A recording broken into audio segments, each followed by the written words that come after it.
Okay, let me start. Welcome to this second lecture in general relativity. We had a bigger introduction last time, and where I also showed you an example of how the equivalence principle, which is one of the underlying principles of the theory, can be applied to derive the deflection of light in a gravitational field.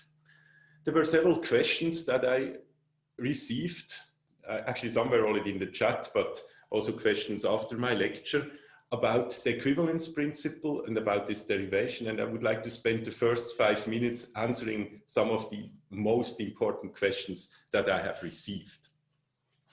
So the first concerned the equivalence principle, namely the weak, or more precisely the weak version of it, the one that already was there before. Einstein formulated his Einstein equivalence principle.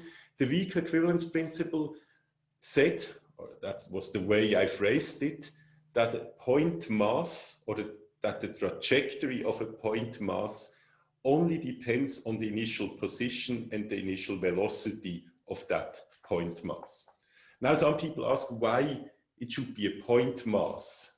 And it was maybe particularly confusing that I also said in this equivalence principle that in particular things are independent of the structure and composition of this point mass. And one may ask, what is actually the structure and composition of a point mass? So first of all, I should say it's not my invention, this formulation. And the second I should add is that there are many similar formulations of this principle, and people are still today disputing what is the most accurate way of phrasing this principle. Now, the term point mass is a term that is used in different ways. So if you use point mass in classical mechanics, then you can regard it as an abstraction of an object that is sufficiently small so that its extension over space is not relevant. But it doesn't mean that, for example, a point mass cannot have a charge, which would be an internal property, or even be, for example, a charge dipole, which would correspond to a kind of structure. And indeed, we know in quantum mechanics, a spin particle is a magnetic dipole, so that's certainly somehow an internal structure. Nevertheless, we would model an electron in classical mechanics with a spin as a point particle. But maybe to avoid this type of confusion, it's better to use another formulation of the principle. And this alternative formulation just replaces the term point mass by another term, namely by a small test mass. These are, of course, just different words, and they're usually used in other contexts. A test mass is, for example, in electrodynamics, or a test charge there is used as something that is sufficiently small so that the back action of putting in that charge or that particle into a physical setup is irrelevant.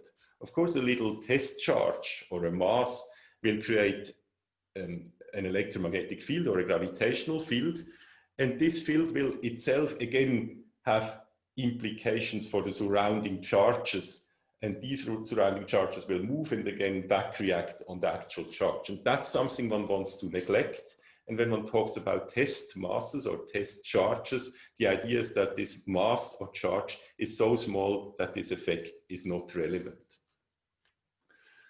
Now it also has to be small. So it's important that the body is small, because except for centrally symmetric bodies, it's not clear that in a gravitational field, for example, a long stick moves in the same way as, for example, just a point where I concentrate all the mass on one point.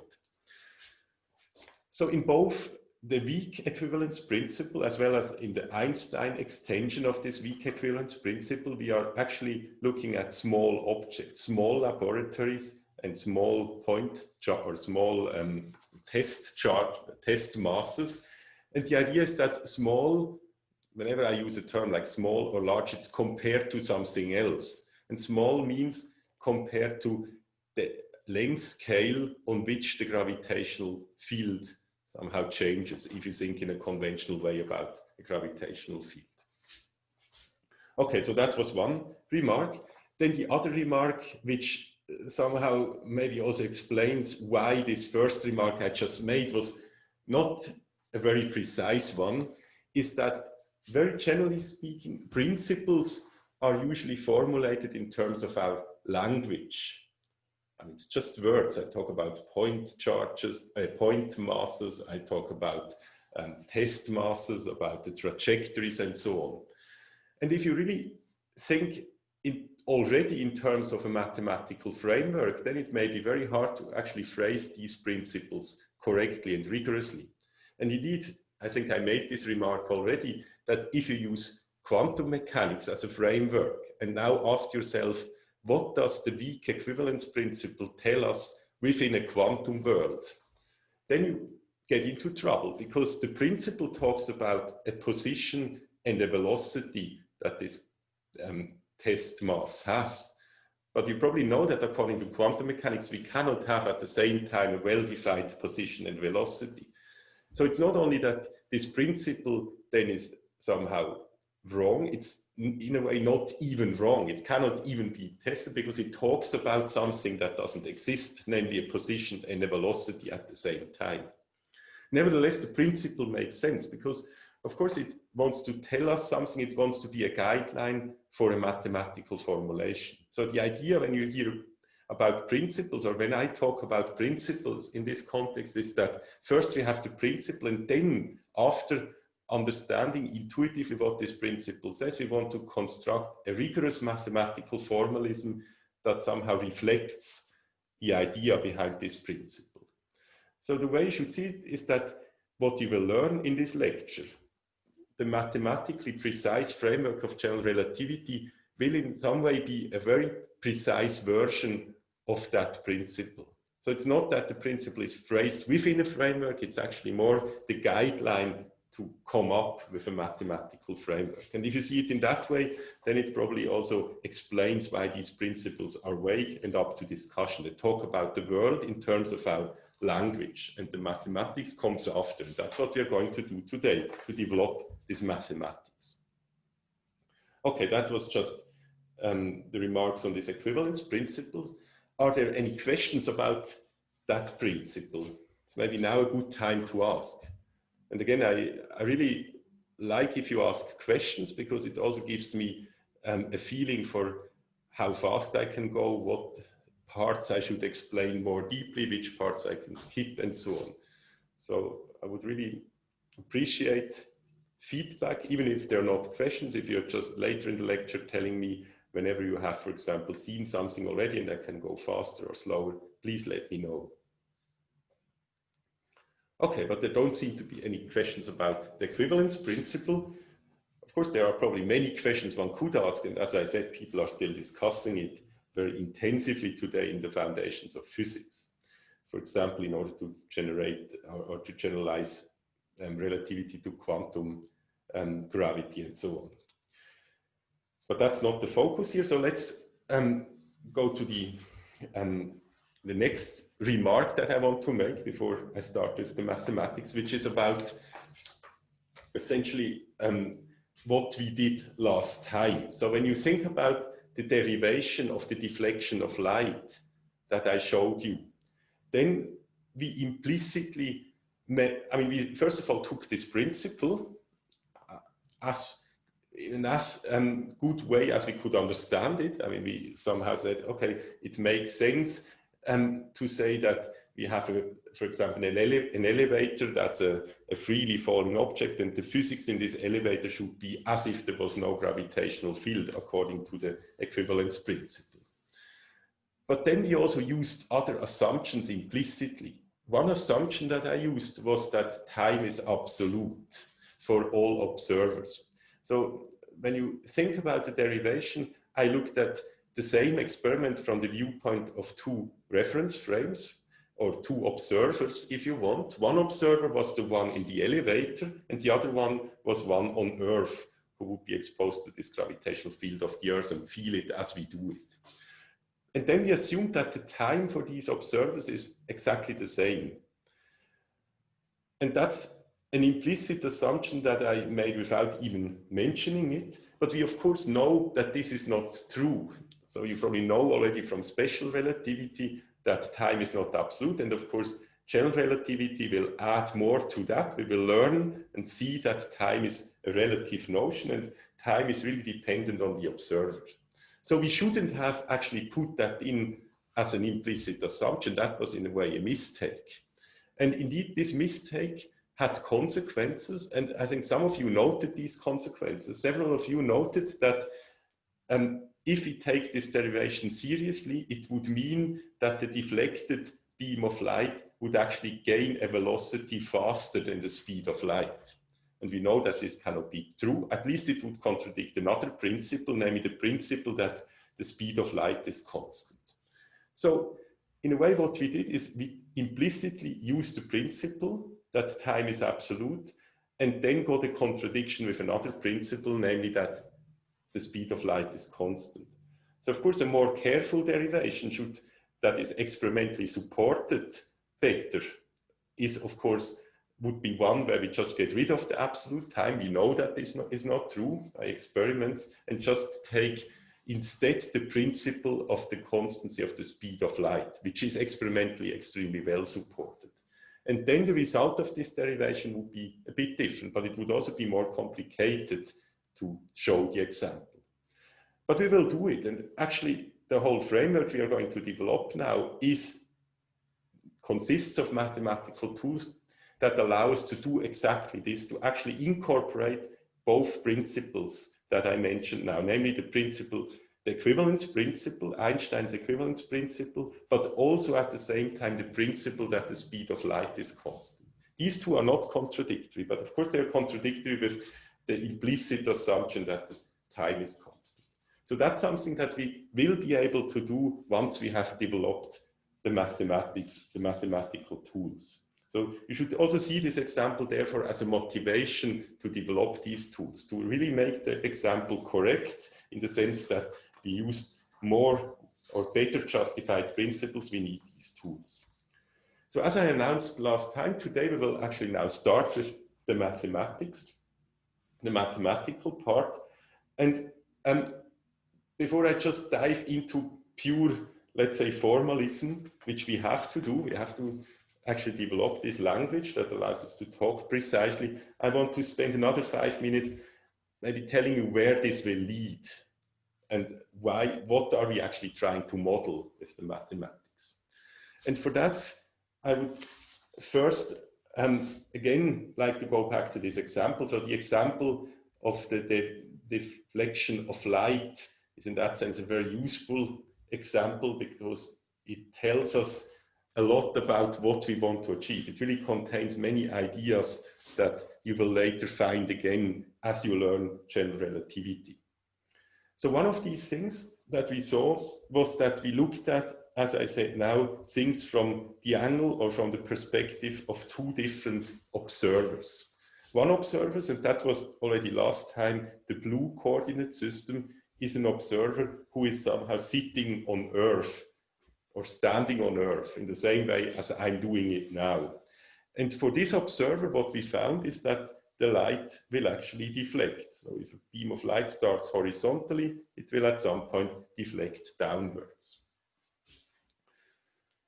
Now, we also, in order to derive that, what we did, that was the whole trick, is that we went into another coordinate system, or we looked at things from the viewpoint of another observer, namely the free falling observer. That is the observer in the elevator that freely falls. And for this observer, we knew, because of the equivalence principle, that the light ray is just a horizontal line. So the trick for the derivation to get this result was somehow to say, let's just look at the same problem from another person's perspective, from which it's easier to analyze, for which you have more information. So we somehow said we know already something about what this observer would see, and then to go back to that observer is simply a coordinate transformation. And that's a very general pattern that you will see very often in general relativity. Actually, most problems are going to be solved in that way. Maybe not most, but many. So what we'll do is to say, if I want to know something, for example, I want to know how does it feel to be on the horizon of a black hole, then there are different reference frames you could choose. You could choose the reference frame of an observer who is just hovering above the black hole, trying hard not to get in or to fall in. Or you could take the perspective of an observer who just freely falls into the black hole. And looking at these perspectives will allow us to actually understand what really happens in this area close to the black hole. So we will apply the very same trick that we applied here in this context later. So you will probably remember that, hopefully, when maybe in 10 weeks or maybe 8 weeks from now, we have the mathematical tools to actually give answers to that question, which is, of course, hopefully a pressing question. What happens to you if you're close to a black hole? Okay, so that's this principle. Now, if I translate this principle into mathematics, then I can phrase it in a different way. So think now, instead of this elevator example, of something else. Think of, let's say, the Earth. The Earth is, of course, or the surface of the Earth is, as we know, is curved. And in order to actually represent it nicely, we usually have maps which are flat. So our maps in an atlas, the charts in an atlas are obviously as flat as the paper of the atlas. But now, because of that, it's not useful to use the same coordinate system to talk about all parts of the world. So if I, for example, want to talk about Zurich geographically, then I usually use a coordinate system that is somehow looks flat to good approximation, as long as I just cover the canton of Zurich. But that very same coordinate system, if I extend it up to the North Pole, it would probably look very strange there. So it would be much harder for me to represent things nicely on the North Pole with the coordinate system that was good in Zurich. So I would change the coordinate system to one, if I want to analyze the North Pole, to one which is good for the North Pole. And then again, things look nicely in that coordinate system as long as they're close to the North Pole. But what you see there is that even if we just have the simple example of picturing the Earth, we may have more or less insights depending on what coordinate system we use. If we use the coordinate system of the North Pole to describe Zurich, it would probably look very distorted on the map, and it would be very hard to decide even whether two streets that cross are orthogonal or not, just because the coordinate system is a very bad choice of coordinate system. So what we are going to do is essentially to introduce a mathematical formalism, differential geometry, that allows us to solve both these problems. I mean, they're actually the same problems in differential geometry, namely to somehow represent things on a geometrical structure, be it the Earth surface or be it space-time, in a way which makes it kind of easy to work with it. So we somehow get tools to describe things in the most accurate coordinate systems. So that's essentially what differential geometry is. I mean, it's not all it is about, but a large part of differential geometry is about representing a geometric structure in the right coordinates and to make these changes of coordinates. So, of course, in general relativity, we will not talk about space, we will talk about space-time. So there will be an additional axis, which I will call x0 or y0, which represents time. But the principle is the same. We will make changes of coordinates where the time axis and the space axis are changing. Now, one thing you should notice, if you have already learned special relativity, is that the change of coordinates will not, in general, and actually almost never, be linear changes of coordinates. So, of course, if in one coordinate system, like the one of the elevator, the trajectory is a straight line, this doesn't need to be the case in another coordinate system, like the one of the stationary observer on Earth. And that's again true for the atlas example. If I picture the surface of the Earth on an atlas, something that looks like a straight line in one chart of the atlas may look like a curved line in another. You know that from these different representations, probably of maps and of charts in atlases. So the coordinate transformations will not be linear ones. And the linear ones are the ones you may know or you certainly know if you learned special relativity. They're the ones corresponding to Lorentz transformations. But this is a very special case. So Lorentz transformations can be understood as the special case of going to another coordinate system in a linear way. And linear physically means that you go to another observer who moves at constant velocity compared to the initial observer from whom you start. So in general relativity, we will make changes of coordinates to non-inertial observers, and accordingly, the changes of the coordinate system will not be linear. And it wouldn't even make sense to make them linear because, as we will see, space-time is not even flat, so you cannot somehow linearly transform or go to other places on this manifold. In the same way as, again, on the Earth's surface, you cannot in a linear way go from one place to the other. You have to consider curvature.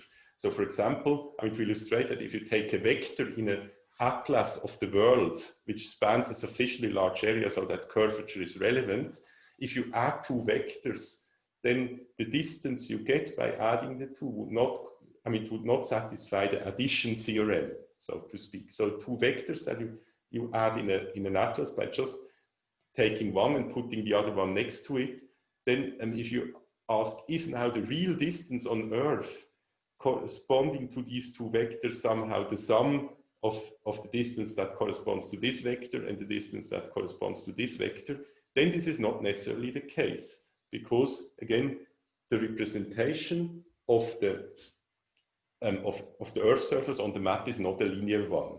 And therefore, things that you're used to from vector spaces like additivity don't hold. Nevertheless, we want to work with vector spaces because they have extremely nice structure. So what we are going to do, and this is another main trick of differential geometry, is we somehow go to a sufficiently small region in which things are linear.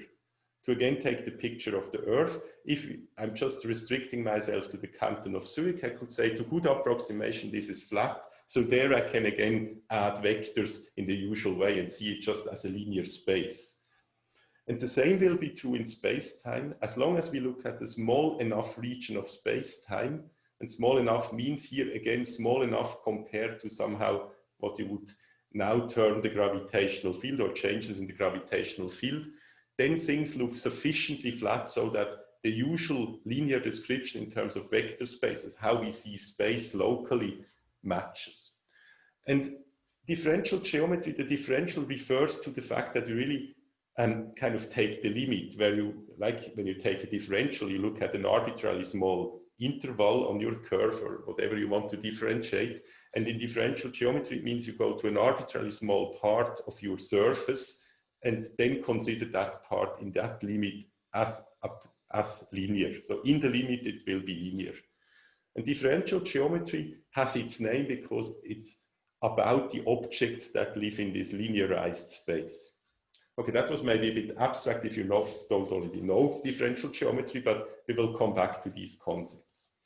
But this all was a motivation to also tell you why, when I now start with the mathematical part, we'll first talk about objects which live in a linear space or in a vector space. So the first object I would like to introduce now, as we start this mathematical part, are tensors.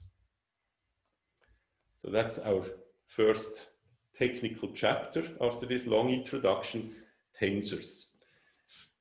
So what is a tensor? A tensor is essentially, well, you can see a vector as a special case of a tensor.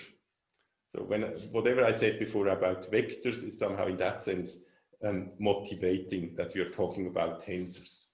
And so before I'm actually going to introduce tensors, we indeed need to have a good common language to talk about vectors. So therefore I will have a first sub-chapter or subsection, which is just called vector space. And of course, I assume for this lecture that you're very familiar with linear algebra and vector spaces, and I'm not going to introduce what that is, but I have to introduce some notation so that we can in a precise manner talk about the things we want to talk about in this lecture. So the first thing I should maybe say is that, as you know, a vector space is always defined by a set of the vectors, and it has an addition and a multiplication on this set. And we will in this lecture always, I think with very few exceptions, maybe towards the end, assume that it's a vector space over R, which means that you have this multiplication that is defined here as a multiplication with respect to or where you multiply with a real number R. Just as a notational thing, because I'm often using certain spaces, I will write if the vector space is the space of smooth functions. That's, as you probably know, is a vector space. Of course, usually an infinite dimensional one, but the space of all smooth functions forms a vector space, because you can, of course, multiply smooth functions with a real number. And you can also add them. So, of course, I need smooth functions that go into R, into the real numbers. Otherwise, this doesn't make sense. So I will write C infinity for smooth functions, for infinitely differentiable functions. And I will write Pn for the special case of such functions which are polynomials of degree n.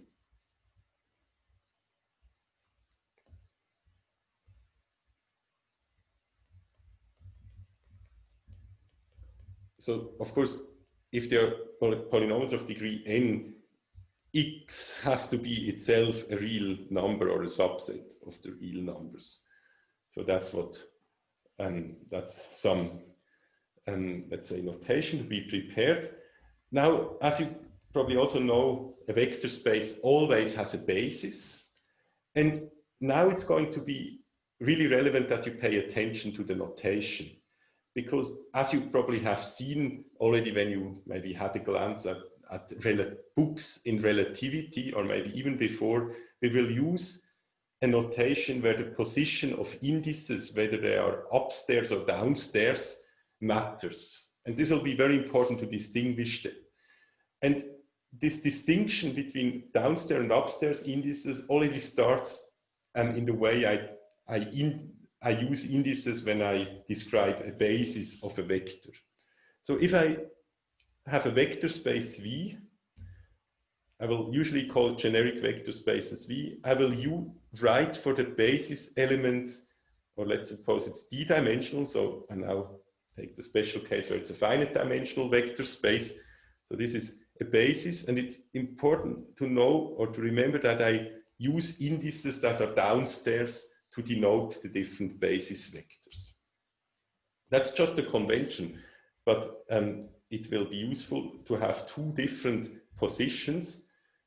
And so what we, of course, know is that for any vector v in V, there exists coefficients such that I can write this vector as a linear combination of these basis vectors. And now what you should pay attention to is that these coefficients also have an index, but the index is upstairs. So Vi is the component or the coefficient of the vector. So what I mean by that, it's just that the vector V can be written as a linear combination of these coefficients times the basis vectors. So please try to remember this convention here, that the coefficients have upstairs indices and the basis elements have downstairs indices. Okay, that's all I want to say about vector spaces. In the lecture notes, there's a bit more. It summarizes the properties of vector spaces and so on. So if you don't remember those, please have a look there and try to refresh your memory about what we have to prove if we want to, for example, show that something is a vector space, because that is something we will use later. Now, the next small subsection is a subsection about linear maps.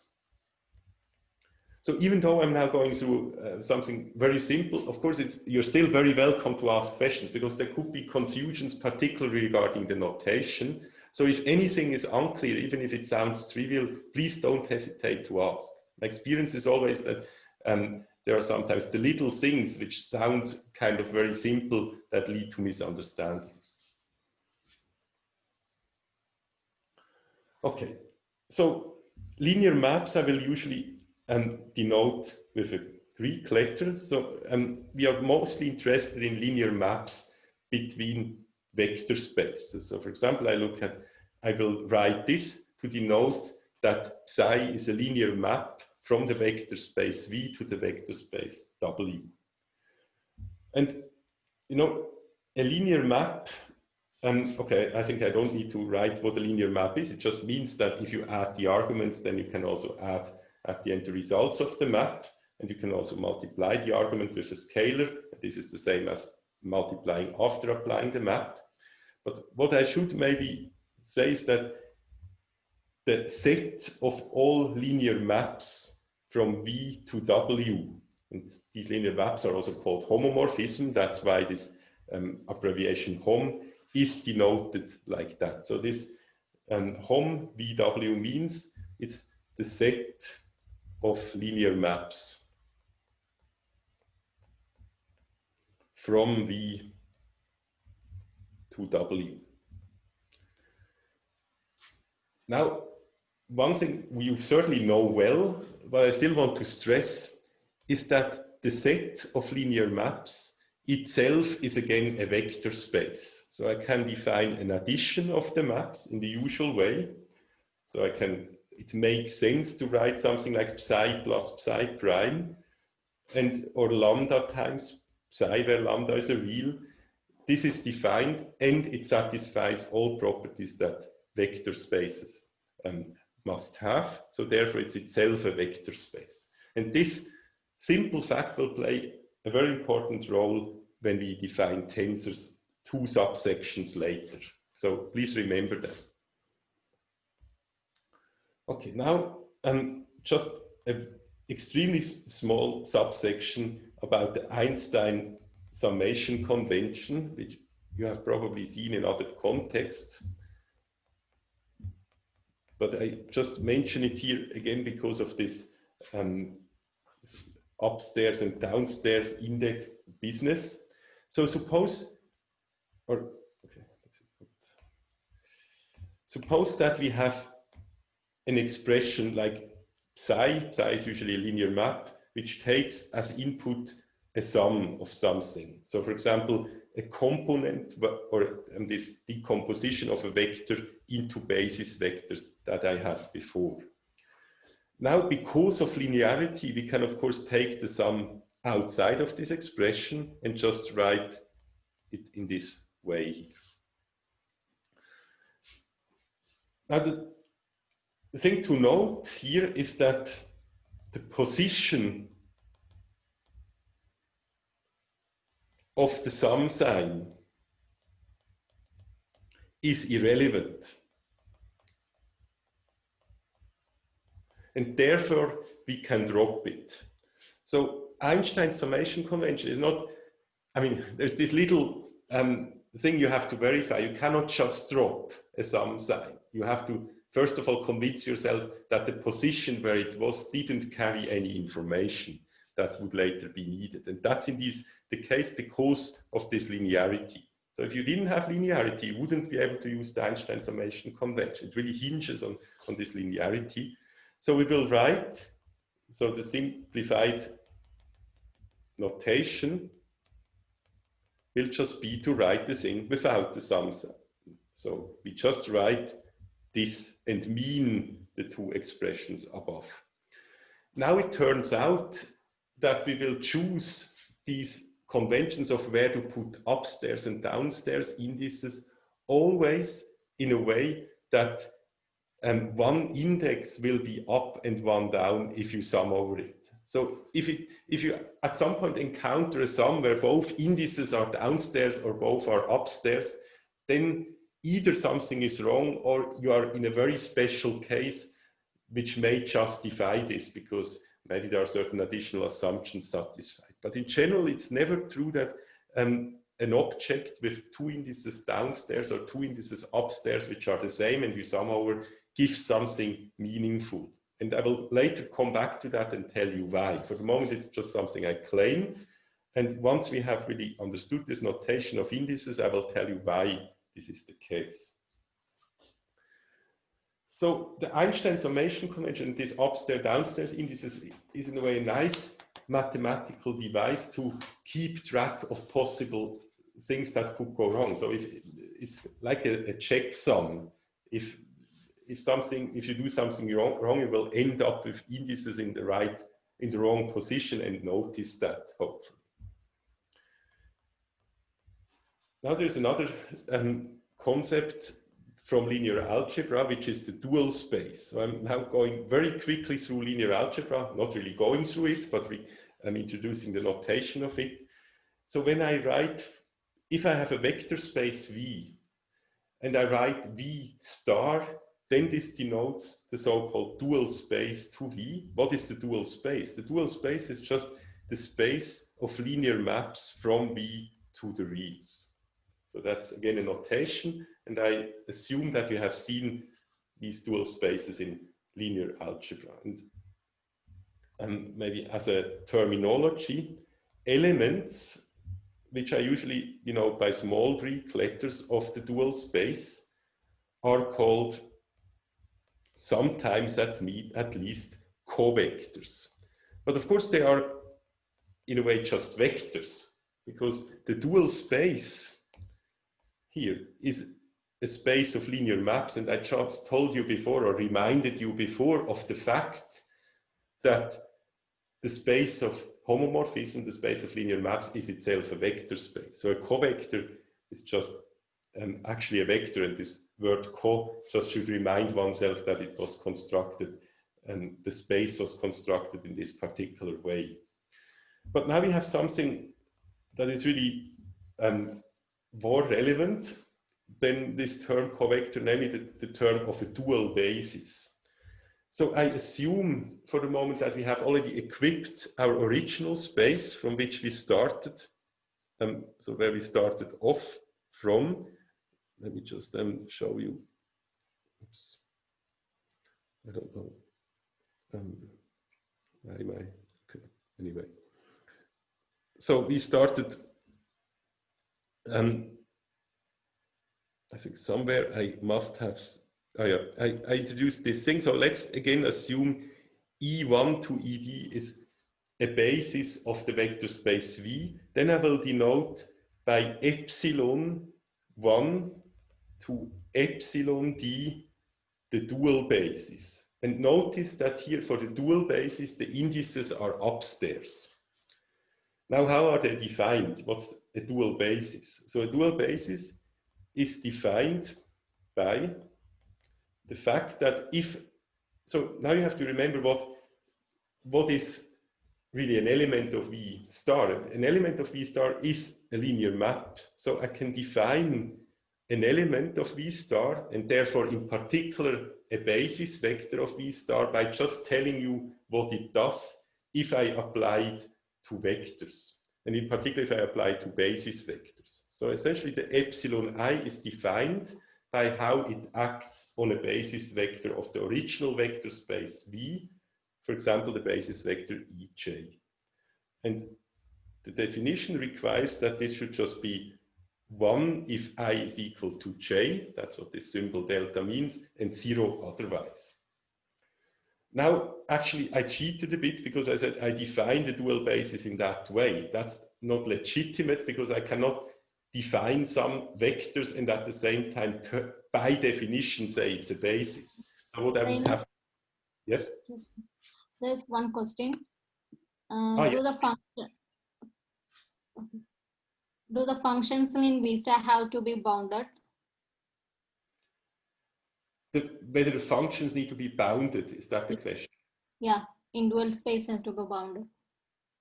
Aha. So, so far I assume, okay, the question is what bounded or what functions are meant here. So, so the question talks about the functions. Yeah. Do I need to read once more? Excuse me, I think I haven't understood the question. Can you repeat it? Do the functionals in V star has to be bounded? Aha, the functions in V star. Okay. Okay, thanks for asking that. So we have introduced V star as the homomorphisms, and so the homomorphisms are generally the linear functions, and the linear functions should go to R. So they are, when you, okay, here you see that. So this is the set of linear maps. Now, there's no constraint on the linear maps except that they should for any input again give a legitimate output. So there's not in a way a bound, but they cannot give something like, even if you choose W as the special case, let's say as just the space R, the real numbers, then of course it's not bounded in the sense that you can reach an arbitrary R, but for any finite input, for any vector V, it gives a finite number. So it's not bounded, but yeah, so there is no, at this point, no assumption about the bound. We will later actually, for theorems where this would become relevant, make distinctions. So either we just go to the case of finite dimensional vector spaces, in which case most theorems are actually true without any additional constraints or bounds, or we will then make additional assumptions about what these maps are supposed to do. But for the moment, think of the maps just as the most general linear maps that are defined everywhere on V, and so therefore for any V give a legitimate output. I hope this answers the question.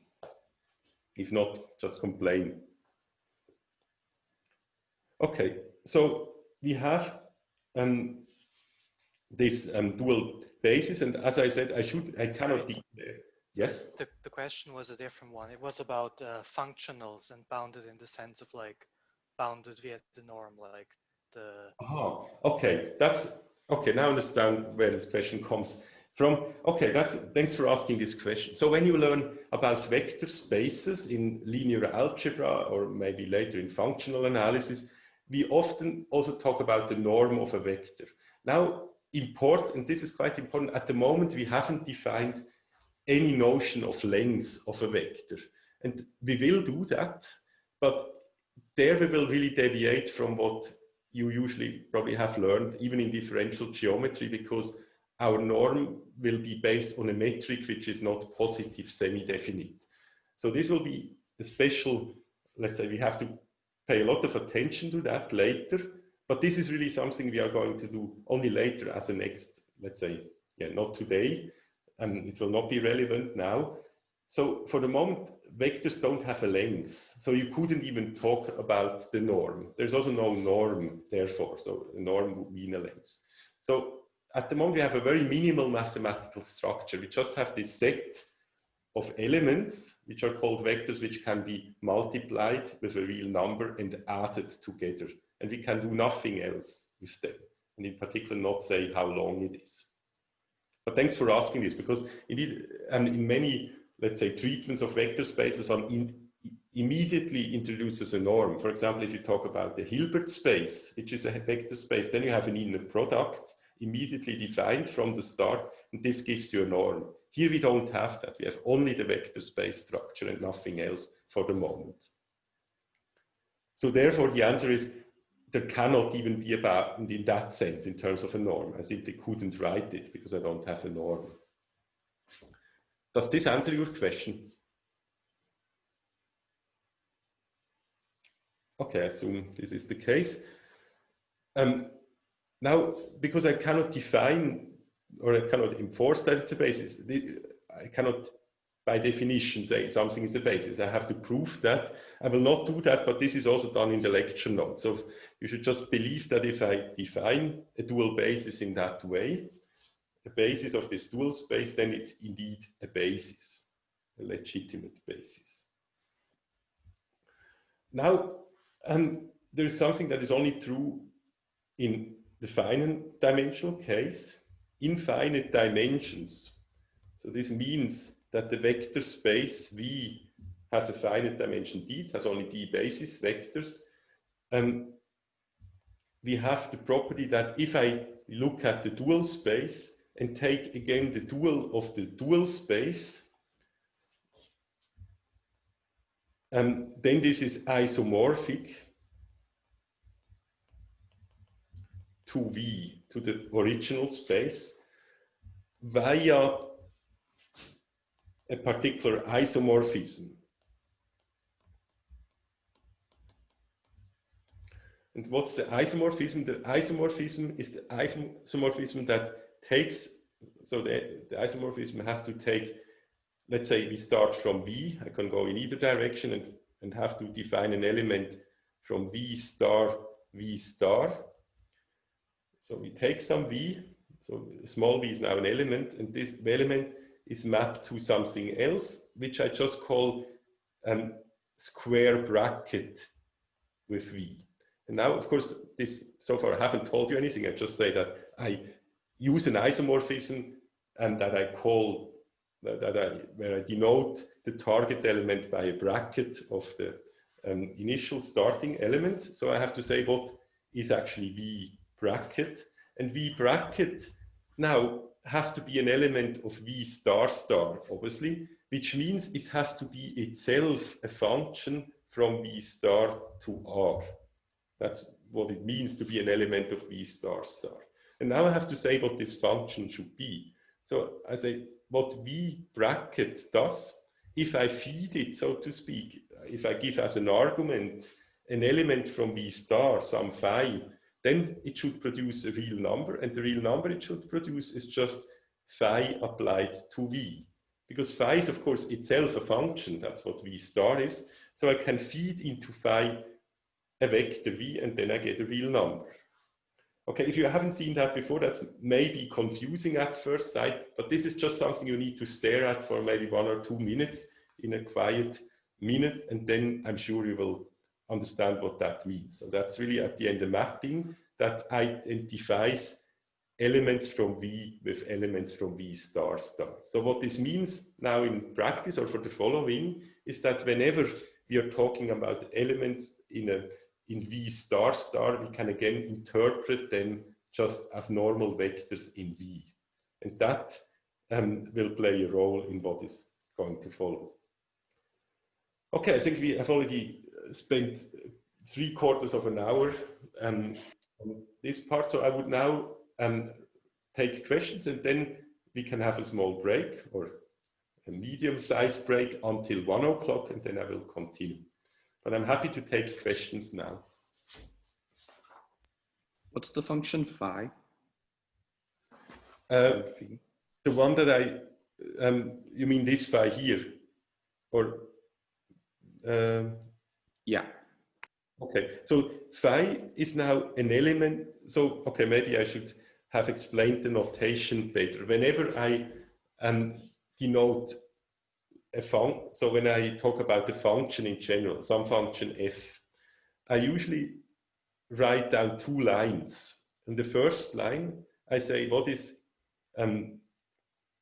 essentially the domain of the function. For example, A takes elements from A, and what is the target? It maps elements from A to elements from the set B. And then I write the second line in which I write actual element. So A would be, small a would be an element of capital A. And I say, okay, the A is mapped, for example, in this case, generically, I would just write FA. So for example, if I now want to say I define F as the square function that takes squares, then I would write A is R and B is also R, and it takes some element of R and maps it to A squared.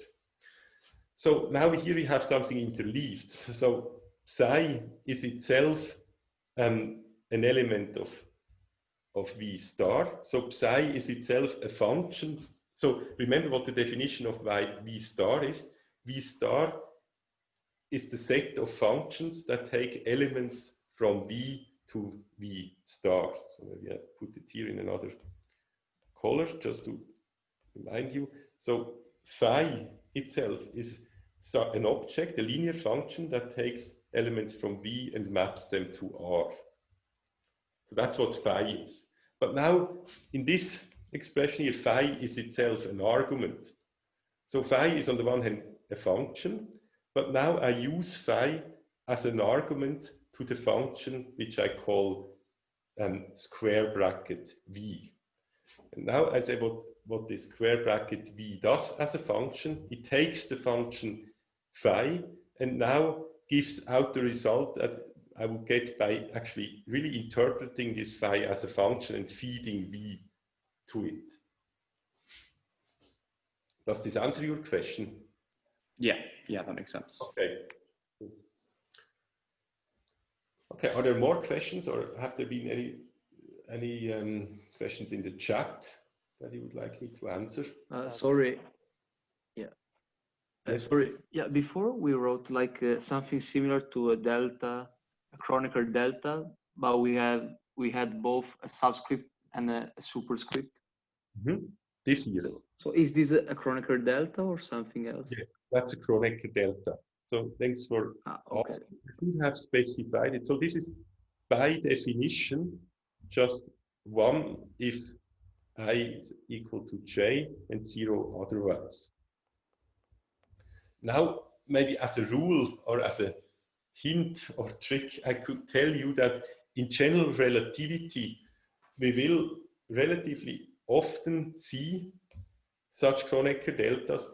They will always occur with one index up and one down. And if this is not the case, then in the same way as I said before, when we sum over things and the two indices over which I sum are both upstairs or both downstairs, then something is wrong. So the delta function, if you see it and it would just have an ij downstairs, then this will be a sign that something in the calculation went wrong. Again, to understand this statement, you need to wait a bit. I will later tell you why this is the case, but this is actually just to tell you that the usual way they will occur is with these two indices, one upstairs and one downstairs. Does this answer your question? Yes, thanks. Yeah, you're welcome. Renato, there is one question in chat. Do I need to read? Yes. Aren't all functionals continuous as maps from a normed finite dimensional vector space to another normed vector space? Assuming V as a norm. Yes. So no, here I'm just assuming V has not a norm. So the definitions we are using now are maybe not the same definitions as the one you're using when you're treating Hilbert spaces I mean, there are many, let's say, mathematical treatments that people make to prepare for theories. Like if you want to do quantum mechanics, you also first need to understand vector spaces, and their normed vector spaces are enormously important. Here, we simply don't have a norm. Nevertheless, we can, of course, talk about linear maps. So let's say the structure, the linear structure, the fact that we have linearity doesn't require for its formulation any reference to a norm. And of course, if we later want to actually do stuff like taking limes or so, then we would need a norm. So I need to be very careful actually that various things are actually not well defined if we are in infinite dimensional spaces, because in infinite dimensional spaces, I cannot write the sum. So maybe that's one thing one should keep in mind. As long as I haven't defined a norm, I cannot, without giving more explanations, write an infinite sum. A finite sum is very well defined, because a finite sum is just addition, and because of linearity I have addition. But an infinite sum is not only addition. An infinite sum also involves a limit, and to take a limit I would need a norm. So at the moment we can really not do anything that would require an infinite sum. So before I had just introduced maybe some notation here for the summation convention. So strictly speaking, at the moment, this only makes sense for finite sums. And indeed, we will only use it for finite sums. Of course, the convention is more general, but at this point, so if you just take whatever I've defined up to now, then this has to be a finite sum, because otherwise it's simply not defined since we don't have a norm. But as long as we keep that in mind, so as long as we don't sum over infinitely many indices, then it's perfectly okay to never talk about a norm. And so they are not normed vector spaces at this point. I hope this answers that question. I'm not sure I completely understood the question, but I think it referred to normed spaces. And so my point is there are no normed spaces so far. An administrative question that someone in the chat also asked is, how do we sign up for the tutorial classes, like the in-person ones? Oh, yes. I wanted to give you some further admin things during this lecture. It's good you remind me of that. I didn't want to do it at the beginning because it's getting boring to always talk about these things. But let me say that maybe at the beginning, right after the break, because some people may now not be here. Yes, but I will say a few things about the tutorials just in a few minutes. Sorry, I had a question. Mm-hmm. Go ahead. Why did you say that you cheated on definition of the dual space elements? Aha, yes. Up there? Okay. Maybe that was not very clear why it was cheating. Yes. So it's maybe I should have cheated without notifying you that I cheated.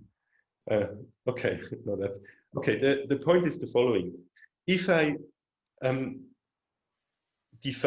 what this definition does is to essentially just introduce elements of this space V star. So this equality here defines what is epsilon I. Now, of course, what I do is I define D such elements, but a priori, unless I check that, it could, for example, be that these D elements are not linearly independent. That I don't know, because if I here wrote something else, then, I mean, with this definition it will work, but it's not immediately clear that if I, for example, take epsilon, that epsilon 1 is not, for example, cannot be written as a sum of epsilon 2 plus epsilon 3. That may still be the case, that one of these maps defined like that could be the sum of the others. If that was the case, it would not form a basis, because a requirement for a set of D elements to be a basis is that they are linearly independent. The other requirement is that these basis elements should also span the whole space. So I have, and this is maybe also not an obvious requirement, or it's not obviously fulfilled, that if I have any vector in V star, so I take just some phi here from V star, then I should be able to write phi in terms of a sum of coefficients times these vectors. So maybe I can do it here in a maybe different color, not to confuse the other. So it should be true if it was a basis that for any phi I can write a sum. And now the coefficients in the case of a dual vector are actually downstairs. So we maybe write alpha I. So this would just be a coefficient times epsilon I. So if epsilon is a basis, there always must exist alphas such that I can write this. But it's not clear that if I define the epsilons like that, that such alphas always exist. So this also I have to prove. And to prove that means that I prove that it's a basis. So in other words, the proof that it's a basis, which is, by the way, in the lecture notes, will exactly do these two things. It will show that different elements epsilon are linearly independent of each other. And it will show that if I take all the elements, they span the whole dual space V star. And this is really work one has to do. I cannot just by calling it the basis essentially get rid of that task. So in principle, the clean way to do it would be to say, let's just define a family of D vectors that I call epsilon. And of course, I can always define a family of D vectors. There's nothing wrong with that. And then I have a little lemma that would show, actually this basis or this set, this family of D elements of dual vectors actually forms a basis. That would be the clean way to do it. And in the lecture notes, as I said, you will find it in that way. But here I only want to give a summary of the whole thing. Does this answer your question? Thank you. Yeah. Thanks for the question. I have another question. It's like going forward slightly. I looked at the next section of the lecture notes, and I think I found a mistake. It says there that a tensor is a linear map. Shouldn't that be multilinear? In the lecture notes. Aha, yes, a tensor is a multilinear map. That's true, Yeah, yes. because through that section it refers to it as linear, and that can't be right. We will actually come to that just in the next hour. And yeah, okay, yeah. good that I just saw it. Yes, I will certainly take that into account. So thanks for notifying me of that. So by the way, generally, indeed, if you see any, let's say, mistakes in the script or so, then I'm of course very glad if you can make me aware of them. You can also write me an email, and of course it could also be that you're somewhere not sure. So if you have any questions, please feel free to contact me. Okay, then I think the break time is essentially over. So let me therefore briefly say a few admin words just about tutorials. I think it will not take longer than 2 minutes. First of all, we now distributed, let's say, or we made this little poll last time, and based on the poll, we decided that there will be only exercise classes to start with at ETH, because we need all the teaching assistants at ETH to cover the needs there. And because there were only 5 university students interested to have tutorials at the university, and because I hope that they can also attend a lecture at the ETH buildings, we decided to have 5 tutorials in ETH buildings, and there otherwise we would have probably really too little capacity there. The problem is that some of the exercise rooms only have a capacity of 15 people, and on some times there were even, I think, up to 60 or 40 of you who wanted to take tutorials at particular times. So we couldn't fulfill that need with an additional assistant at university. So what we are going to do now is to have these 5 tutorials. You will find the schedule on the Moodle page. Now, if you, because we have now enough capacity, we don't need an in advance registration. So you can just come to the tutorials, but then you will have to fill in. I mean, we need to make sure we can satisfy or we can that we have the tracking data in case anything happens. So you will be required to put your name on a list once you are there. But because the capacity is big enough now, given the poll, so I assume the poll was reliable, there is no need to register beforehand.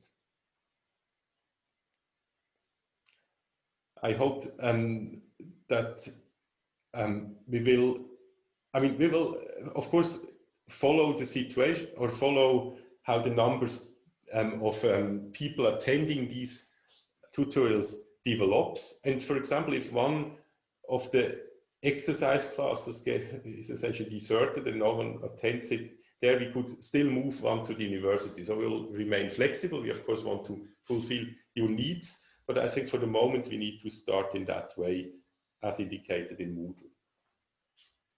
Are there any questions about that organization of the exercise classes or anything general about the organization of the course? Do the exercise classes already start this week or next week? No, they start next week. So the first one will be next Thursday, I think. Yes. Also, the first exercise series will be handed out next week. Yeah, so actually there was also a confusion about the exacting starting time, because as you noticed, the online lectures start exactly on the hour.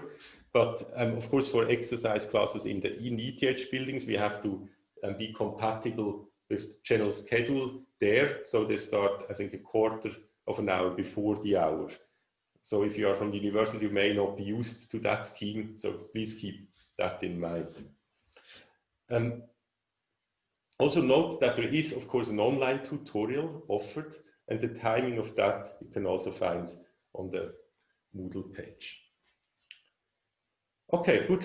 Then let's continue with the actual material here again.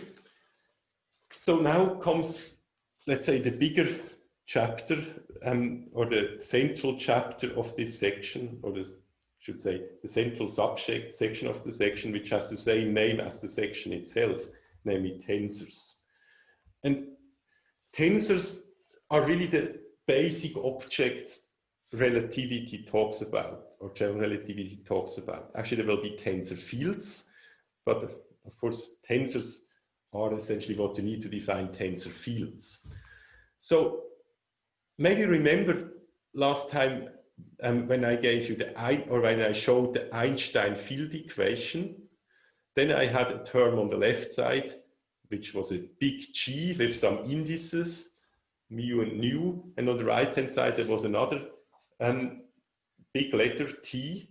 Both of these letters are tensors. On the left-hand side, this G is a tensor that will characterize curvature of space-time.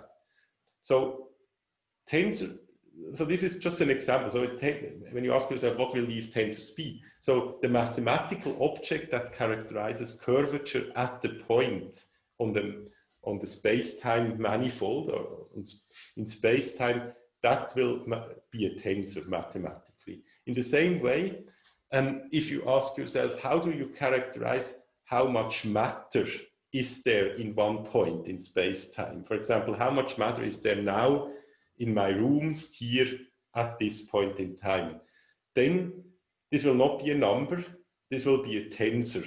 And this tensor is a more complicated object than a number, which captures not only, in a way, the quantity of stuff here, but also its velocity or momentum and energy distribution. So the tensor, but it will be a complete description. So the tensor, if I know the tensor of the matter at any point in space-time, then I have a full description of everything, of all I need in order to calculate all gravitational fields and the whole evolution of these things, as long as I'm in this classical realm. Of course, that's not true in quantum. And the same thing about the curvature. If I know this curvature tensor at any point in space-time, then I know everything about the geometry of space-time that I need to know. So the tensors are really the objects that carry the relevant physical information. So of course I will now introduce them as mathematical objects, but they are really at the end directly corresponding to something physical, something you could in principle measure. One thing you should now already keep in mind, and I will probably repeat that over and over again, the more I mean, not for the purpose of repeating it, but the more insights you get, the clearer it will be what I say. A tensor you should think of is a priori an object that is independent of coordinates we choose.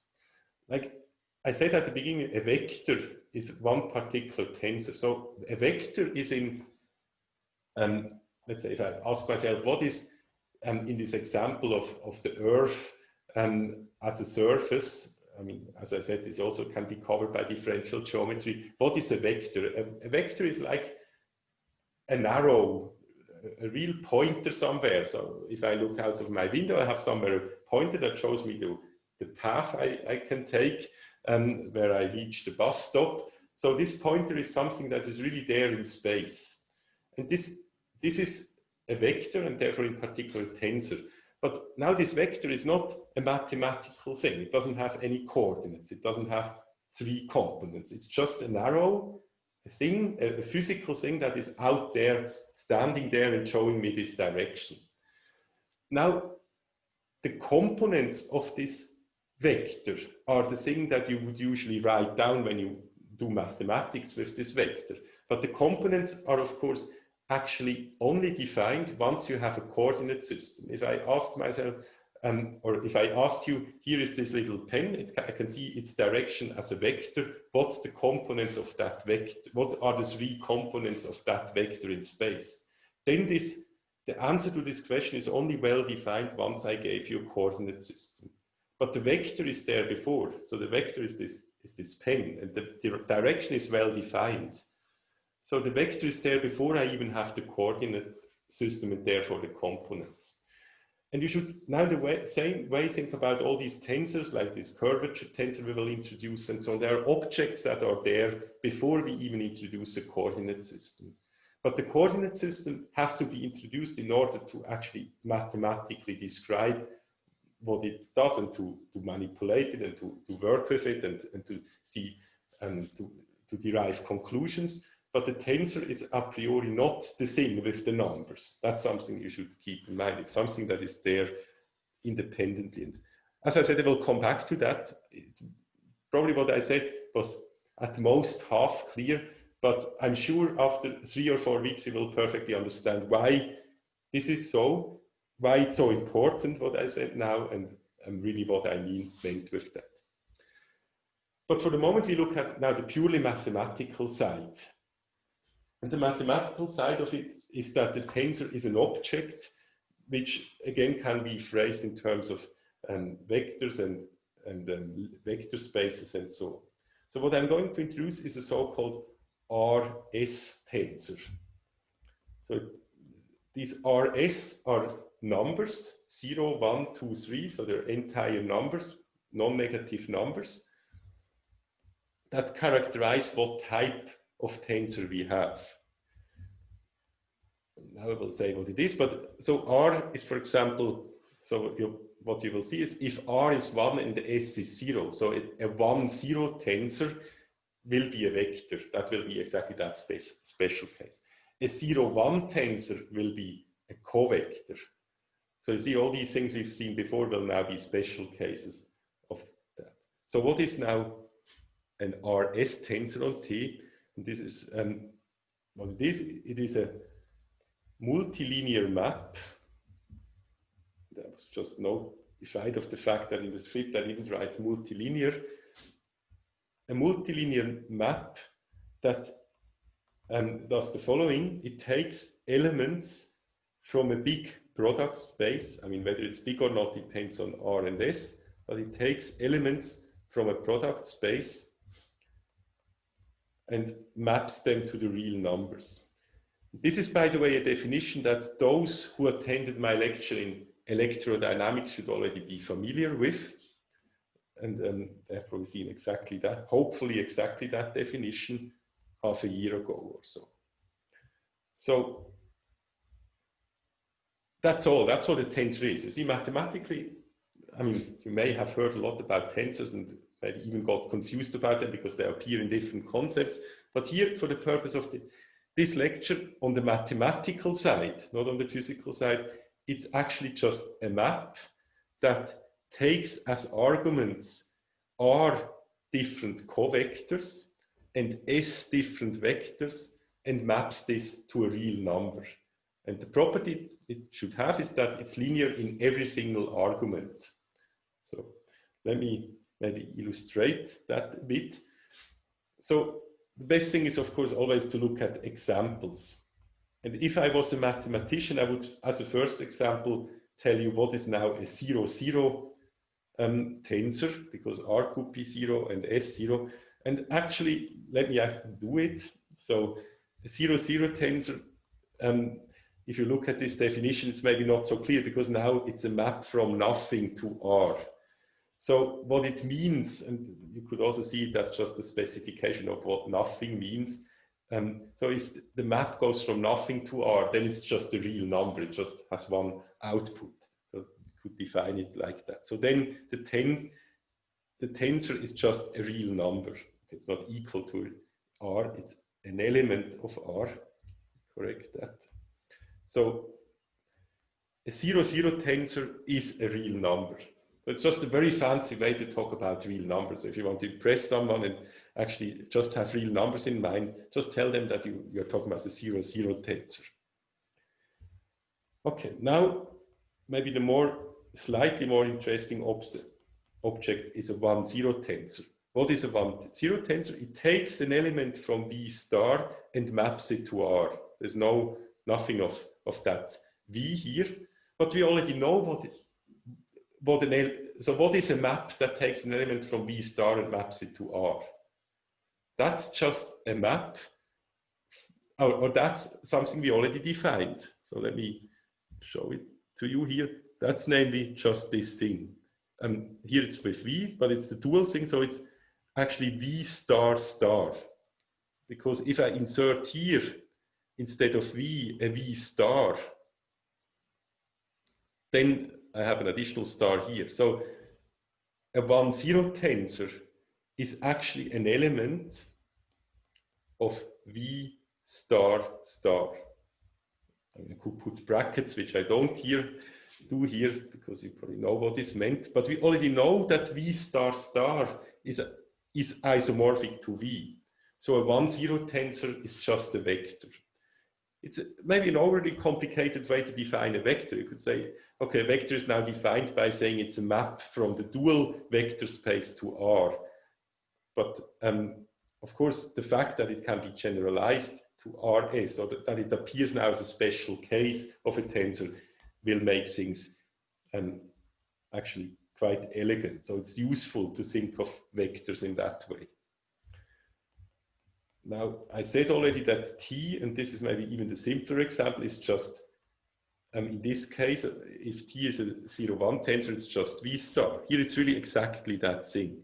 It's a homomorphism, a linear map from V to R, because it takes one of these elements here and maps them to R. Okay, that's probably all very clear. Let me now, maybe as a last example, becomes boring otherwise, maybe. So a one tensor is an object that, of course, now takes as input one element from V star and one element from V. So maybe I'll just describe it like that. So T is therefore a map from V star V to R. And so maybe just to illustrate, because I haven't said what multilinear means, what does it actually mean that it's multilinear? So if I give as argument itself a sum, so for example, the first argument is a element from V star. That's what this thing here says. So an element from V star could itself be a sum of two elements from V star. And the second argument is a vector. But a vector, I could also now look what happens if I give as input a sum of two vectors. Then the multilinearity will essentially make sure that I can just write it as a sum of the outcomes of the different combinations. So that's what multilinearity really means. And of course, this has a straightforward generalization to more arguments, which I will now not write down explicitly. I guess it's clear what multilinear means. It just means it's really linear in all arguments when you fix the other arguments. I have a question. Yes, please. Like I've seen a matrix being called a 1-1 tensor, but I've also seen it being called a 2-0 tensor. So yes, that's a very good question. And maybe we will answer this question very precisely a bit later. Maybe you should just, let's say, if you don't mind, let's postpone the question to maybe half an hour. Okay, don't worry. Then it will be much easier to give an answer, but it's a very good question. And the answer, let's say the very short answer already, to not leave you completely unsatisfied now, for now, is that if I represent a 1-1 tensor or a 2-0 tensor or a 0-2 tensor in terms of components, then there will be, then it's useful to write these components essentially in matrix form. But this is just a way to represent the components. They are really, so these matrices are then just, let's say, an efficient way to write down what the components of the tensor are. But we will just see what I mean by components of tensor and all that. So let's wait for half a minute, then it will hopefully be very clear what happens in these cases. But thanks a lot for the question. It's something that will be very important. Are there other questions for the moment?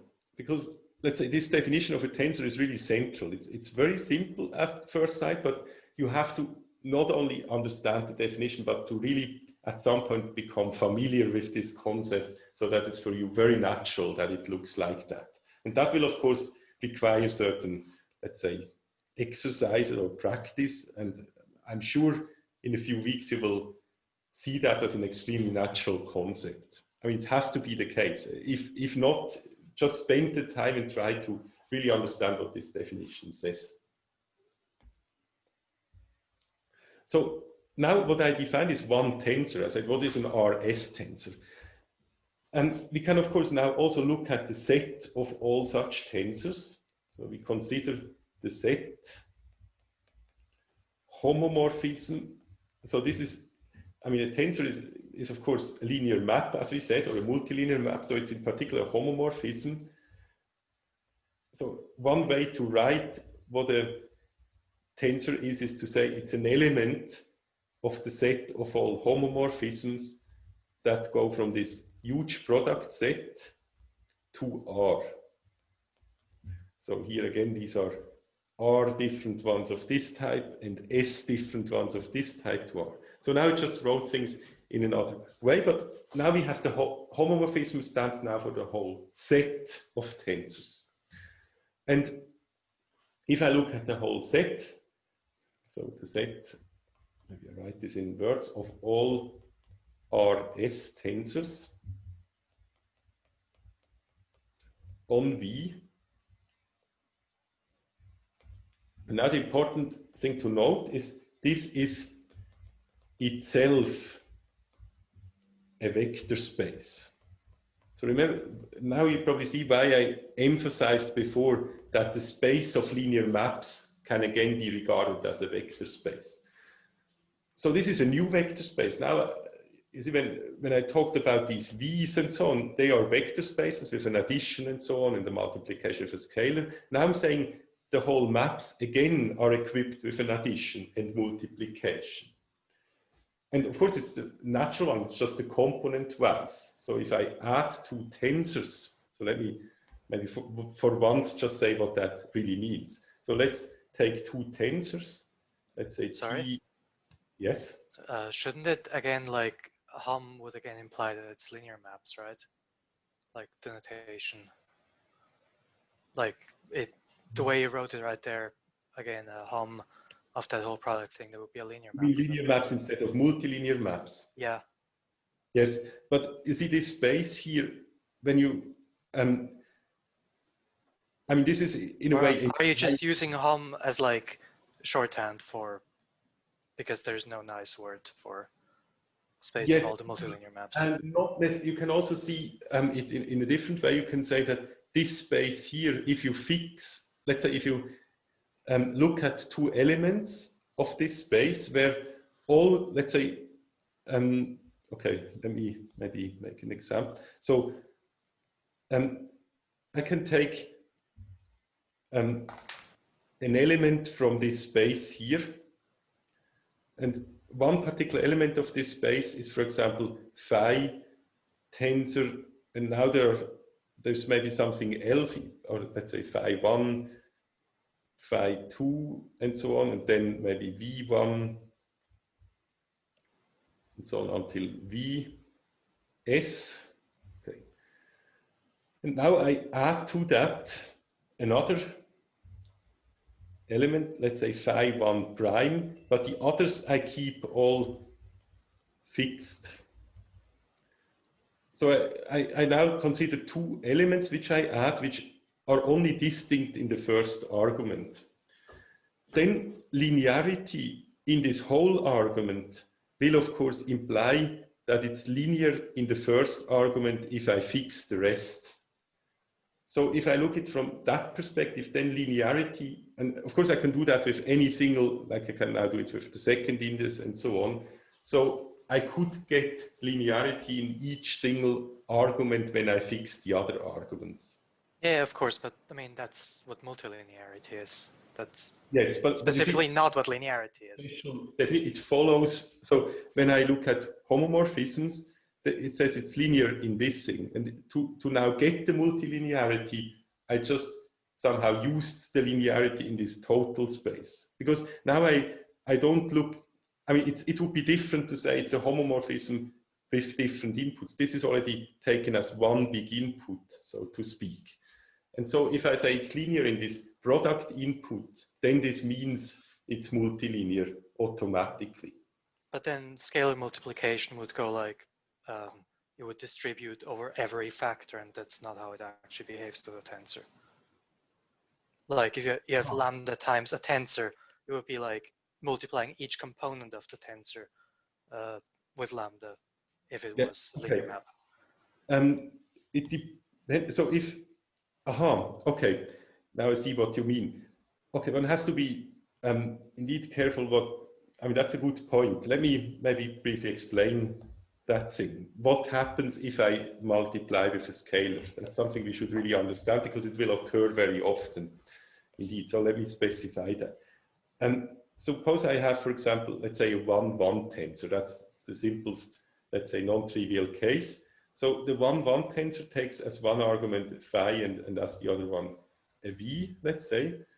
And now let's see what happens if I, for example, now apply a lambda, a real number lambda to phi, but I don't change the v, then what this means, it's just lambda times t phi v. So that's what multilinearity in the first argument means. And similarly, if I now do something like I have a lambda prime on v, then I get lambda prime times t phi v.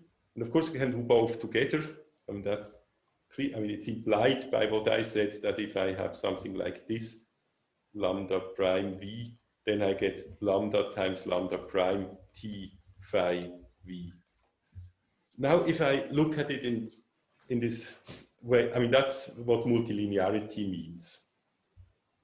Now, if I look at it in this other way, in the sense of that thing here, then I see the t as what it takes as input is really somehow a product element, like something of the form phi v. Yeah, like a tuple, basically. Yes, right. And now the question is, what does it now mean? I mean, if I now look at something like this, the thing I had above, this would, of course, now in this tuple notation mean something like that, lambda phi, lambda phi. And now I need to understand this in the way, this tuple building in a way that I can take the lambda in front. That's maybe the part you're referring to that I have to say.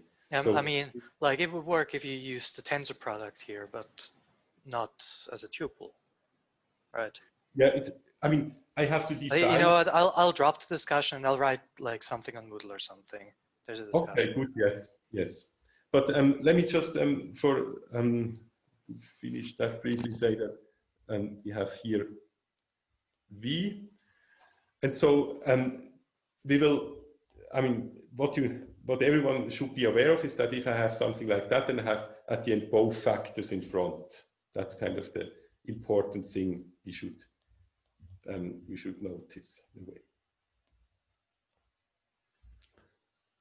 Okay, but thanks for bringing this up, because the multilinearity is indeed an important point here.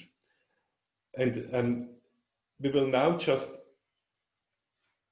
see what it actually implies. So I said, okay, I think we were here where I said this is itself a vector space. So the fact that it's itself a vector space now means that I could have two tensors, let's say t and t prime, or let me use t bar instead of t prime, because later when we will write indices, the prime will be a nuisance because it will stand at the same place where I need to put indices, which makes things quite ugly.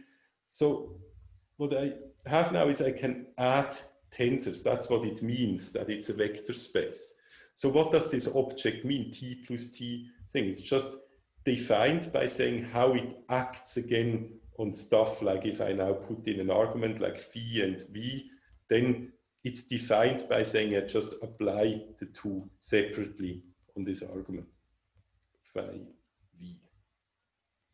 So that's how addition is defined. I think this should be clear, but just be aware that it's a different addition. So this addition is an addition between tensors, and now I define it via the component wise. And it's also not the same as the addition between the vectors that are given as an argument to the tensor. So they're all different additions in a way, I mean, on different objects. But the linearity, of course, ensures that we can always exchange them with each other. And that's again the reason why the Einstein summation convention actually works. Okay, now the next thing we need to introduce is the tensor product.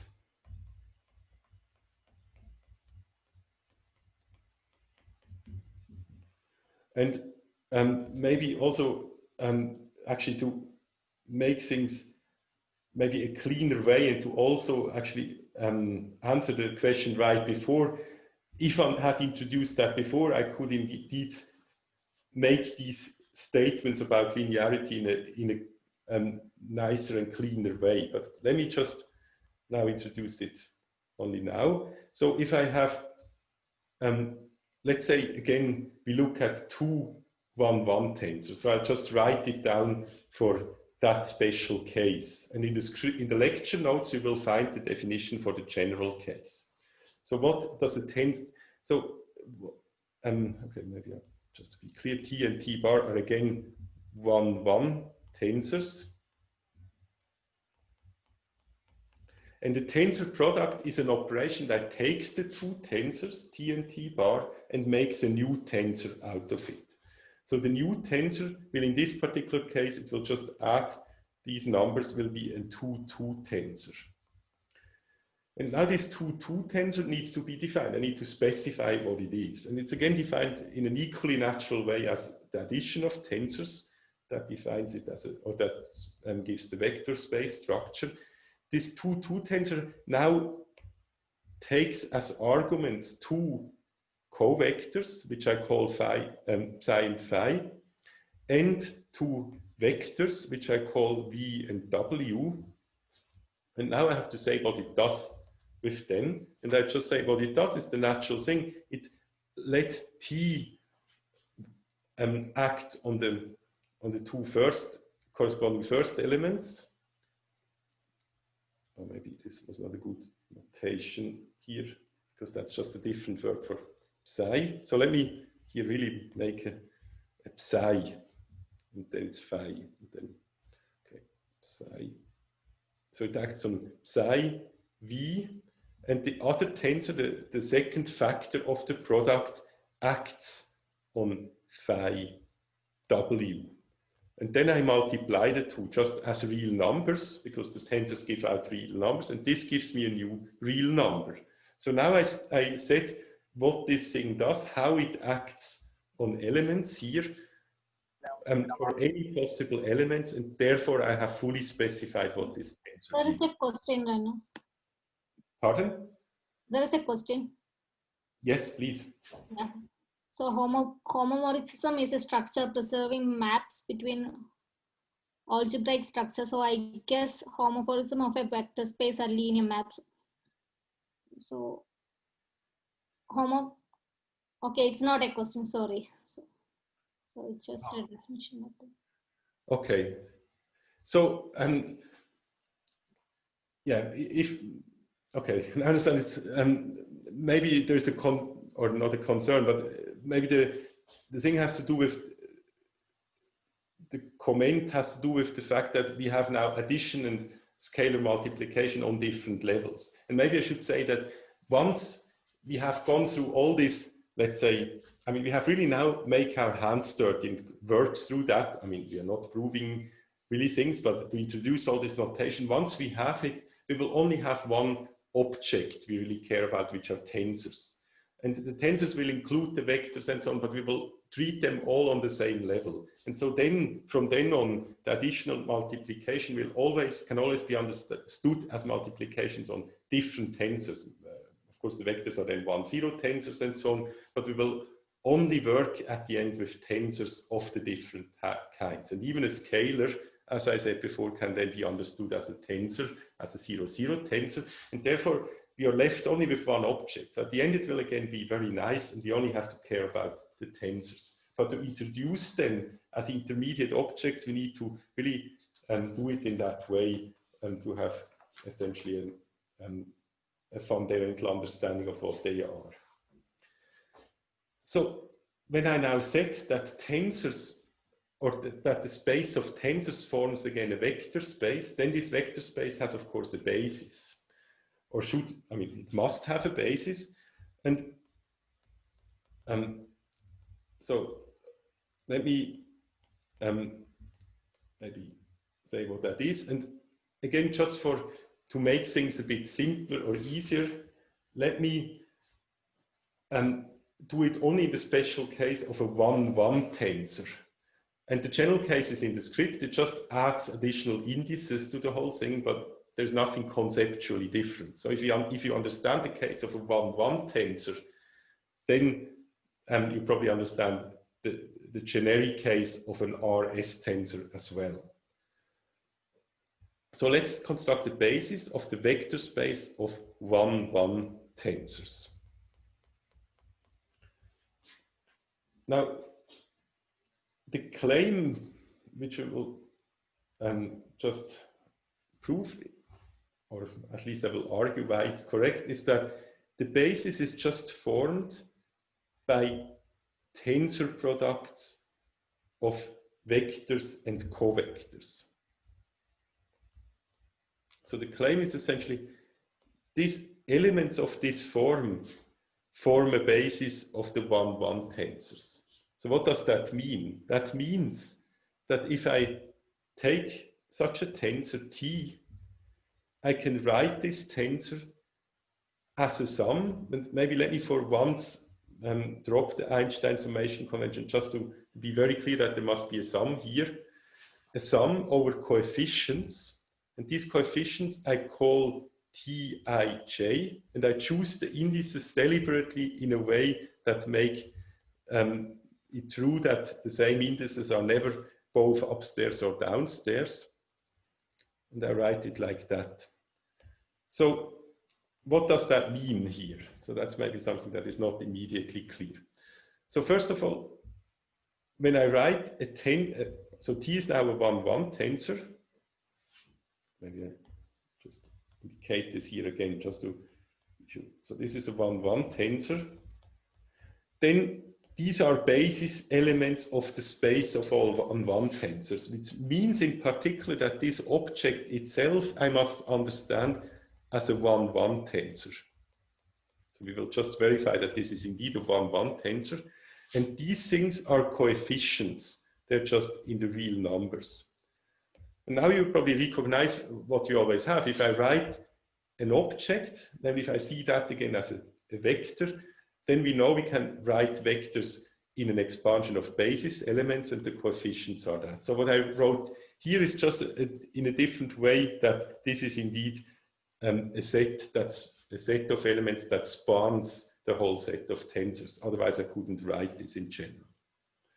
Now it's also unique because it's a basis, but maybe the first thing you should try to understand is why is this thing here actually a 1-1 tensor? Of course, it has to be for this equality to be true, because if I multiply a real number with a 1-1 tensor, I still have a 1-1 tensor. But why is it in the first place a 1-1 tensor? So of course, this thing includes a tensor product here. And the tensor product is between this thing, which is itself a vector. But we know that a vector is a 1-0 tensor. That's what we said before. A vector can always be understood as a 1-0 tensor. Then we have here an element of the dual basis, and the dual basis elements are covectors.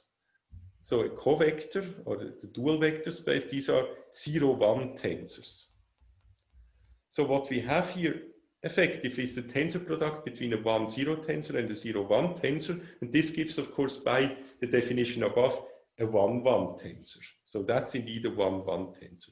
And the claim is now that indeed any tensor can be decomposed in that way.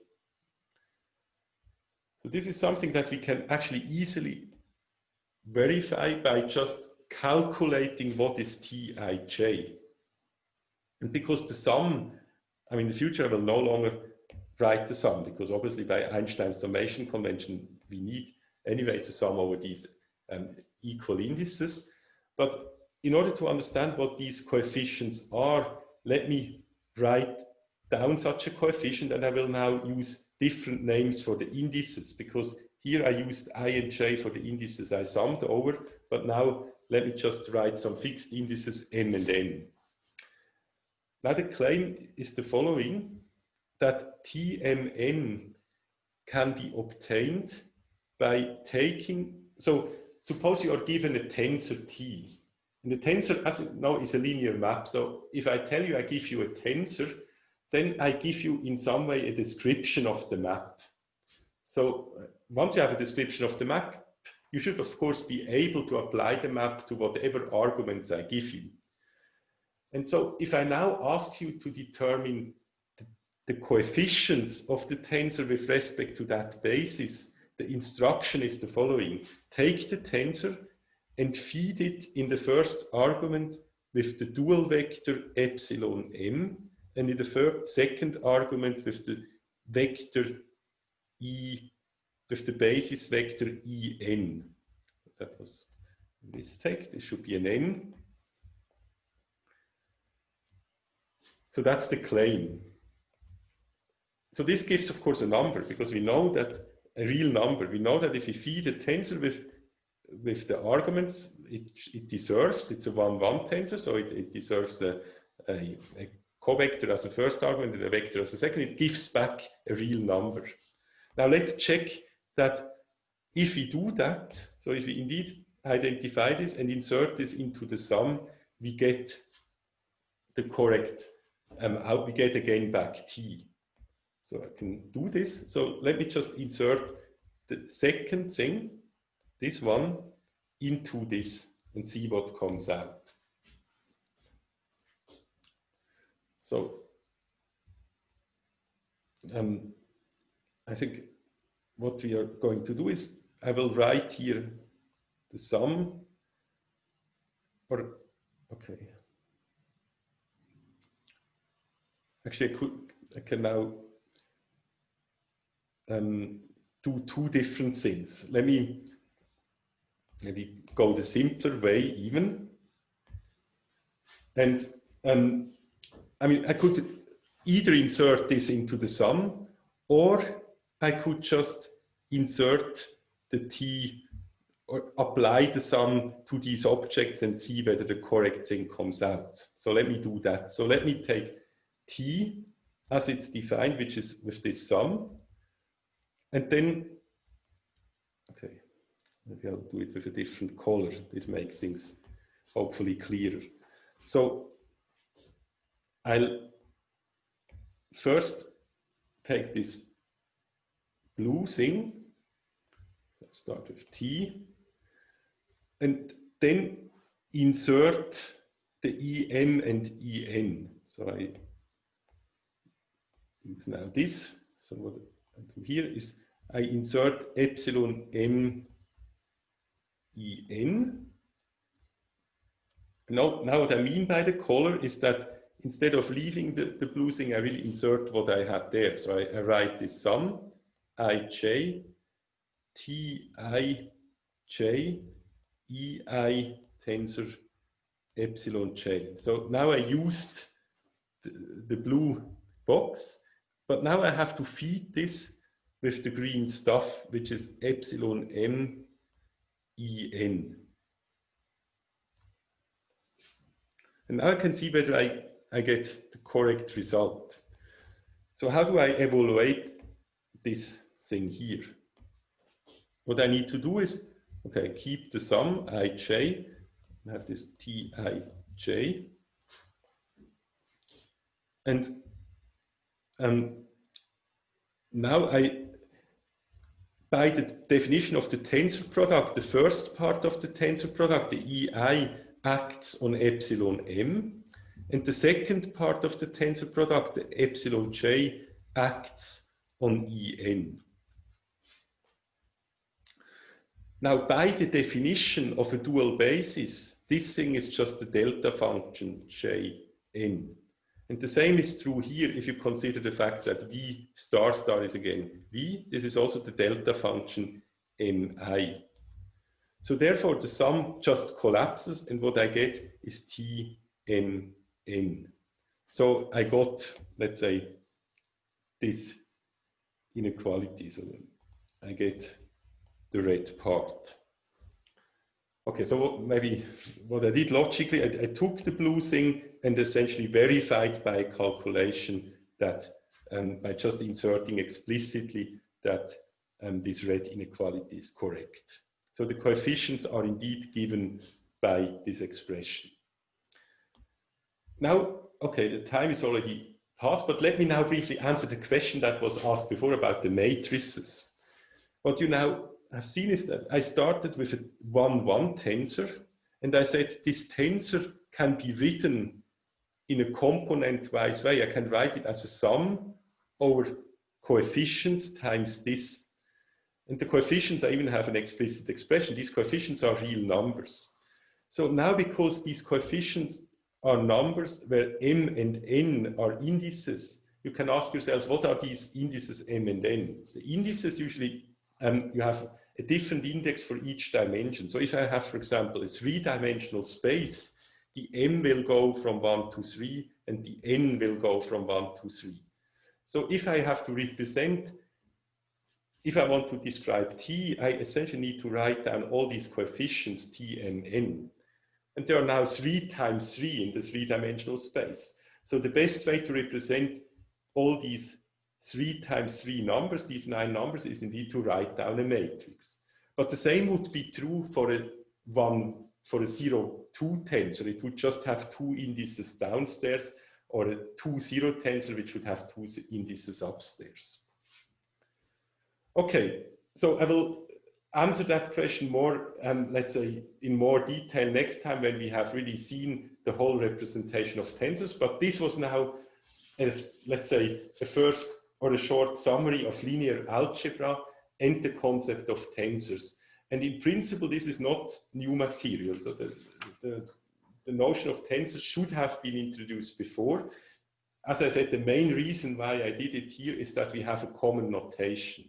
Nevertheless, if you haven't seen these things before, then I strongly encourage you to look at the lecture notes on this part in detail and make sure you understand this concept. This is really the basis, the mathematical foundation we will need to build up differential geometry. In the next lecture, next week, we will actually move to differential geometry. Before that, I will have to say a few more things about basis changes and so on, but we will move to differential geometry. And there we will then again also go back a bit more to physics. I'm aware that we will now have to go through a lot of mathematics, but I'll try to connect that to physics as much as I can in the course of the development of this material. Okay, that was it for today. I stay a bit around for questions, and those who leave, I wish a good weekend and hope to see you again next week.